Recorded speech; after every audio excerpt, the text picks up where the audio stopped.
তিনটি সংখ্যার যোগফল নির্ণয় সি প্রোগ্রাম আমরা করব। তো এটা দিয়ে প্রথমত আমরা শুরু করব। তো সি প্রোগ্রাম করার ক্ষেত্রে আমাদেরকে ফ্লো চার্টটা কিন্তু লাগবে। তো তিনটি সংখ্যার যোগফল নির্ণয়ের জন্য ফ্লো চার্টটা কেমন ছিল? স্টার্ট করছে এটা, তারপর নিচে হচ্ছে কি ইনপুট নিচে। ইনপুট আমরা কি নেব? একটা সংখ্যা এ, একটা বি, একটা হচ্ছে কি সি। নেওয়ার পরে এরপর তো আমরা কী করবো? তিনটে সংখ্যাকে যোগ করবো, তাই না? যোগফলটা কি sum equal to A plus B plus C. আচ্ছা, এরপরে কি করব? ফলাফল প্রদর্শন করবো, তাই না?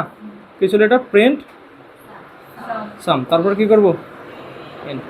দেখো, প্রোগ্রাম তৈরি ধাপ ছিল কয়টা? 7টা ধাপ মুখস্থ। 7টা ধাপ মুখস্থ করছে না? প্রথম ধাপটা কি ছিল? সমস্যা নির্দিষ্টকরণ। তারপরে কি ছিল? সমস্যা বিশ্লেষণ। তারপরে ছিল প্রোগ্রাম ডিজাইন। প্রোগ্রাম ডিজাইন মানে কি? ফ্লোচার্ট।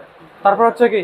প্রোগ্রাম কোডিং, ডেভেলপমেন্ট বা কোডিংটা। হ্যাঁ, তো এই প্রোগ্রাম কোডিংটা আমরা কীভাবে করবো? এই ফ্লোচার্ট থেকে তারপর আমরা প্রোগ্রাম কোডিংটা করবো, ঠিক আছে? এখন আমরা গত ক্লাসে আলোচনা করছিলাম যে স্টার্ট আমরা এইভাবে লিখি এখানে, তাই না? কিন্তু সি প্রোগ্রাম স্টার্ট এইভাবে হয় না। সি প্রোগ্রামে কী লিখতে হয়? হ্যাজ ইনক্লুড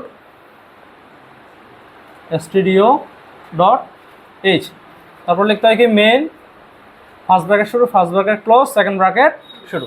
আচ্ছা, এটা দিয়ে আমরা কি করে স্টার্ট করি, তাই না? তাহলে আমরা এখানে স্টার্ট সুন্দরভাবে লিখে দিতে পারতেছি, গোল করে একটা চিহ্ন দিয়ে দিলাম, স্টার্ট দিয়ে দিলাম, শেষ। কিন্তু সি প্রোগ্রামে আমাদের স্টার্টের জন্য এত একটা বড় একটা কথা লিখতে হবে। Has include stdio.h, main, first bracket শুরু, ফার্স্ট ব্র্যাকেট ক্লোজ। আচ্ছা, এইখানে কিন্তু এই stdio.h টার জায়গায় কিন্তু conio.h, math.h আরও কিন্তু হেডার ফাইল আছে, এগুলোকে বলা হেডার ফাইল।